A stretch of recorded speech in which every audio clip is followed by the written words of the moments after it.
Anda masih bersama kami mendengarkan Warta Berita Produksi Pusat Pemberitaan Radio Republik Indonesia. Saudara, Indonesia dan Pakistan mendapatkan kehormatan menjadi dua negara pertama yang dapat mendatangkan jemaah umrohnya ke Arab Saudi. Adapun sejumlah aturan telah dibuat Kementerian Agama, khususnya dalam protokol kesehatan dan saat umroh di Arab Saudi nanti, termasuk tes PCR. Kita akan simak informasinya bersama Rini Hairani. Bawa sambal terasi, Mbak. Itu yang penting ya, Mbak? Ya? Itu yang penting ya? Iya, itu yang penting. Makan sama roti dulu, oke. Sambal terasi khas Indonesia menjadi salah satu yang dipersiapkan Yandi Kondah, salah seorang jemaah umroh asal Indonesia yang mendapat kesempatan menjalankan ibadah umroh ke Tanah Suci pada masa pandemi COVID-19 ini. Pasang gitu kan. Nah, saya kurangin. Dan saya bawa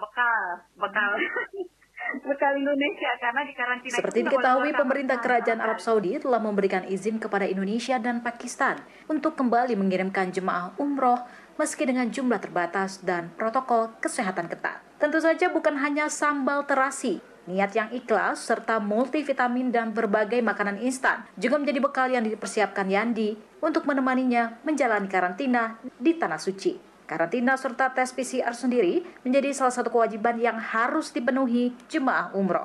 Meski mengaku khawatir berumroh di masa pandemi, namun Yandi terharu serta berbahagia dapat menjadi bagian dari kesempatan langka berumroh di masa pandemi COVID-19 ini. Meski sempat terpending lantaran hasil tes PCR-nya tak keluar di saat hari keberangkatan pada 1 November 2020 lalu, namun sekarang ia mengaku lega karena pada hari ini, Selasa 3 November 2020, Yandi beserta rombongan lainnya berangkat untuk kembali berkunjung ke rumah Allah Subhanahu wa Ta'ala. Jadi sebetulnya rasanya ini antara deg-degan, terutama deg-degan banget dengan kondisi kayak ini, ada rasa kekhawatiran dalam kondisi pandemi kayak gini. Akhirnya membesarkan hati lagi karena ada teman-teman yang udah berangkat duluan, mereka share informasi, kirim videonya. Oh, ternyata di sana protokol kesehatannya tertib sekali. Benar-benar, insya Allah sih safety lah gitu di Saudi itu. Bismillah sih, yakin aja sama Allah kalau benar-benar menjaga kesehatan sendiri,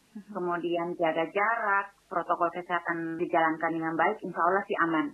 Hal senada disampaikan Wakil Sekretaris Jenderal Asosiasi Muslim Penyelenggara Haji dan Umroh Republik Indonesia Amfuri, Rizky Sembada. Ia mengaku bersyukur, bahagia, dan bangga mendapatkan amanah yang luar biasa ini.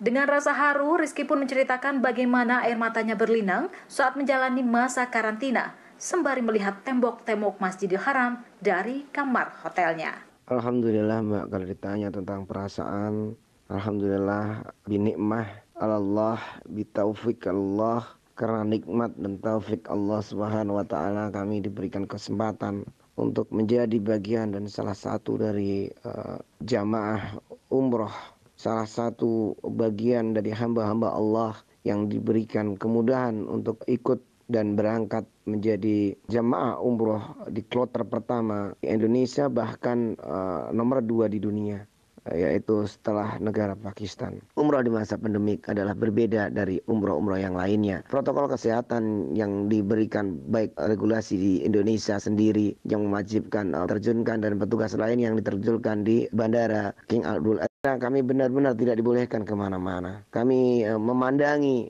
tembok-tembok masjid. Terkadang kami berdoa dengan peluh air mata, menahan kerinduan yang semakin bergejolak di dalam dada. Namun kami harus menahannya lagi untuk beberapa hari lagi karena demi kemaslahatan umat manusia. Ketika dikonfirmasi Pro 3 RRI, Kepala Subdirektorat Pemantauan dan Pengawasan Ibadah Umroh dan Ibadah Haji Khusus, Direktorat Bina Umroh dan Haji Khusus Kementerian Agama Republik Indonesia Nur Alia mengatakan, Menteri Agama Fahru Rozi telah menerbitkan Keputusan Menteri Agama atau KMA nomor 719 tentang pedoman penyelenggaraan perjalanan ibadah umroh pada masa pandemi COVID-19. Menurut Nur Alia, pedoman penyelenggaraan ibadah umroh pada masa pandemi disusun merujuk kepada seluruh ketentuan yang diterbitkan oleh pemerintah Arab Saudi serta ketentuan pencegahan penularan COVID-19 yang berlaku di dalam negeri. Gimana sih Pak poin-poin dari KMA tersebut? Terus bagaimana pengawasan serta apa yang dilakukan oleh Kemenak sendiri, Pak? Keputusan Menteri Agama ini kita susun dalam rangka untuk perlindungan kepada jemaah umroh agar mereka pada saat melaksanakan ibadah umroh ini tidak kemudian terpapar COVID dan kembali ke Indonesia menjadi pasien baru. Kemudian terkait dengan persyaratan pendaftaran, sudah jelas bahwa usia persyaratkan sesuai dengan ketentuan dari Arab Saudi. Kemudian kita mintakan agar jemaah dengan memiliki penyakit penyerta persyaratkan oleh Kementerian Kesehatan. Itu kan ada beberapa macam, yang mana ketika orang terpapar COVID itu memiliki persentase yang sangat tinggi kematian. Terus kemudian yang berikutnya adalah mereka harus membuat surat pernyataan terlebih dahulu agar nanti jemaah tidak menuntut pihak-pihak lain apabila jemaah yang bersangkutan kemudian terpapar. Itu karena sudah tahu bahwa ini perjalanan luar negeri dan sangat berisiko terhadap penyakit COVID-19 ini. Kemudian yang terakhir adalah 72 jam sebelum berangkat mereka harus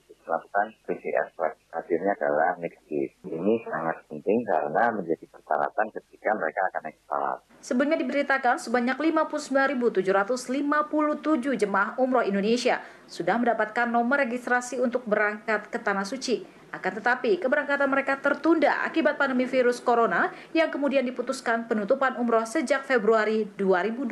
Dari jumlah itu sebanyak 2.601 atau sebesar 4% berusia di bawah 18 tahun dan 30.828 jemaah atau sebesar 52% berusia di atas 50 tahun. Para jemaah tersebut sudah mendaftar di penyelenggara perjalanan ibadah umroh dan sudah diinput dalam sistem komputerisasi pengelolaan terpadu umroh dan haji khusus atau Siskopatuh.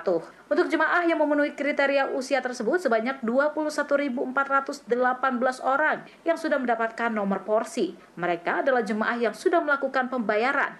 Dari 21.418 jemaah, sebanyak 9.509 orang bahkan sudah lunas dan telah mendapatkan visa serta tiket keberangkatan saat terbitnya kebijakan penutupan oleh Saudi pada 27 Februari 2020 lalu.